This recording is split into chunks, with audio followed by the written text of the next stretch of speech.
For this last stitch, the blanket stitch, I took the amount of thread I usually take and then I doubled it so that I could have double thickness of thread.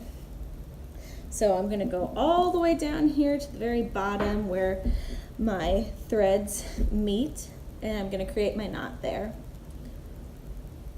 So the reason I made this double thick is because it's a decorative stitch at the edge of the fabric. It's supposed to be a really nice, sturdy, but decorative stitch. You see it at the edge of blankets, which is why it's called the blanket stitch.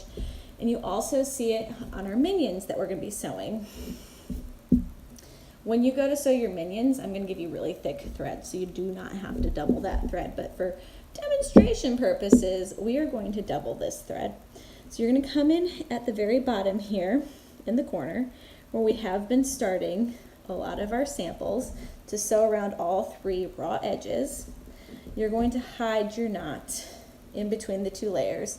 Working with double thread's a little trickier because sometimes it does try to tangle, so be very careful. It can get very frustrating. You're going to come from the back underneath. So you can see this better. You're going to come from underneath and you're trying to get the needle to come right through the thread. So I'm going to take it, let it come close to being pulled through, and then I'm going to take my needle and I'm going to go through the loop, not once but twice. This is just how you start it off. And try not to tangle it up. There you go. See, that's going to hold on to it. Now you're going to go 1/4 of an inch away from where we just came out at the very bottom there.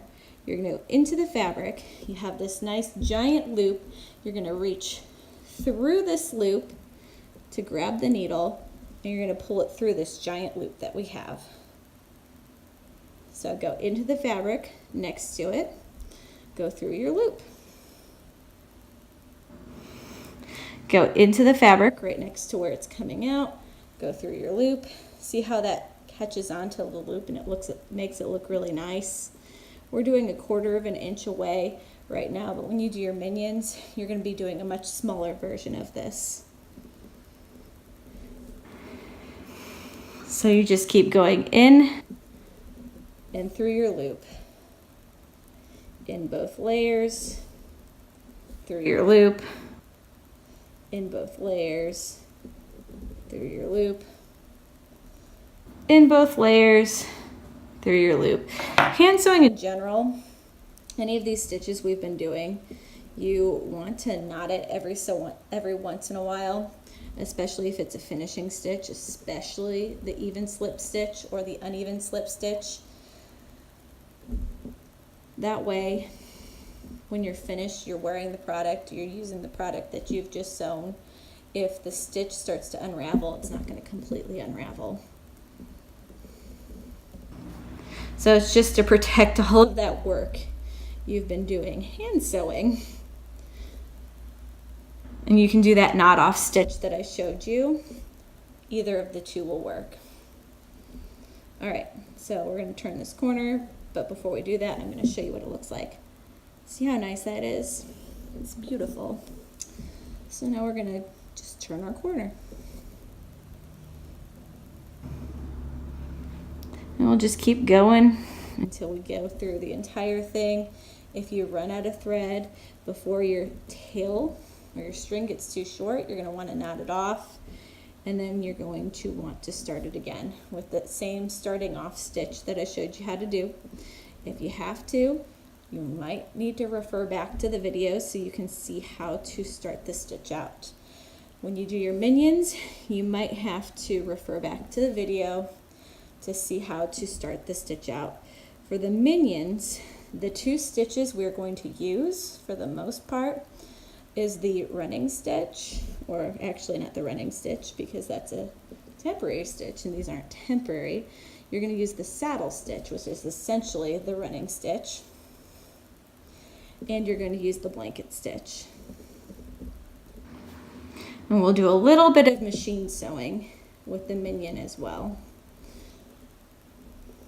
just a little bit. So we'll do the minion after we do learn how to thread up the sewing machine and practice sewing a quilt square. Turn the corner again. Come around, home stretch here.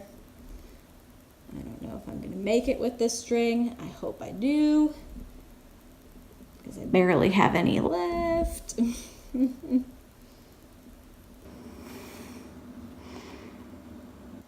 can see my stitches are getting bigger because I don't want this video to be longer than it has to be.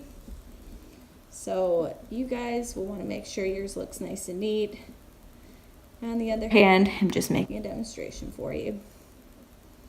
So this is where I definitely have too little string to keep going, and I should knot this off.